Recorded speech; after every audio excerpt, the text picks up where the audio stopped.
প্রায় 3টা হবে। ইমার্জেন্সি থেকে ফোনে জানানো হলো খারাপ রোগী এসেছে। কিছুক্ষণের ভেতর প্রচণ্ড শ্বাসকষ্ট আর বুকে চাপ ব্যথা নিয়ে রোগী সিসিউতে বেড নাম্বার 3-এ ভর্তি হলো। সাথে থাকা 2 ছেলে আর স্ত্রীর কাছে যাবতীয় তথ্যাদি জানার পর এবং প্রাথমিক কিছু পরীক্ষা করে ডায়াগনোসিস হলো ম্যাসিভ হার্ট অ্যাটাক সাথে হার্ট ফেলিওর। ভোরের দিকে রোগীর হৃদযন্ত্র বন্ধ হয়ে যায়, যাকে আমরা কার্ডিয়াক অ্যারেস্ট বলি, এবং তার স্ত্রী ও ছেলেদের অনুমতি নিয়ে আমরা তাকে লাইফ সাপোর্টে দিয়ে দেই।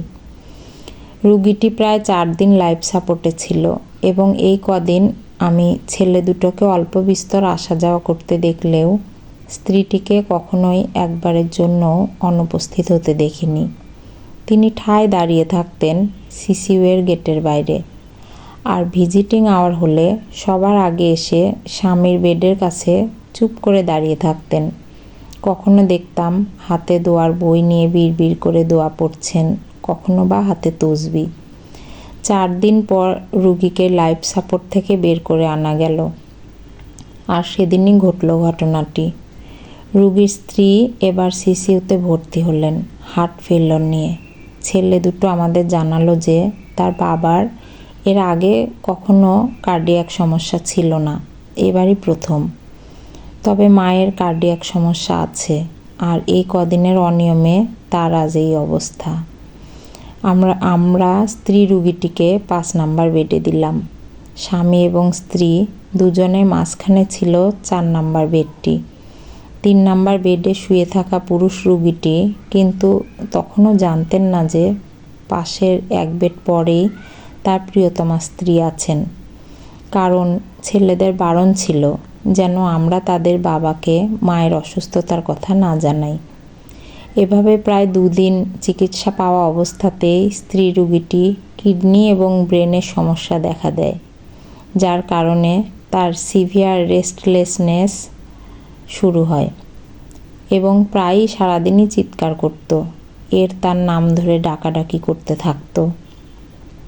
এদিকে বেড 3 থেকে পুরুষ রুগীটি তখন বারবার শুধু জানতে চাইতো যে পাশের বেডে কে চিৎকার করছে। তার ছেলেরা, সিস্টার এবং আমরা তখন তাকে এটা সেটা বলে কথা ভুলাবার চেষ্টায় থাকতাম, কারণ তার নিজের অবস্থাও তখন ততটা ভালো ছিল না। এরপর 3 দিন পর স্ত্রী রুগীটি কিছুটা সুস্থ হয়ে ওঠে এবং আমাদের কাছে তার স্বামীর কথা জানতে চায়। তার অনুরোধে 4 নাম্বার বেডের পর্দা অল্প সরিয়ে তাকে তার স্বামীকে একটু দেখতে দেওয়া হয়।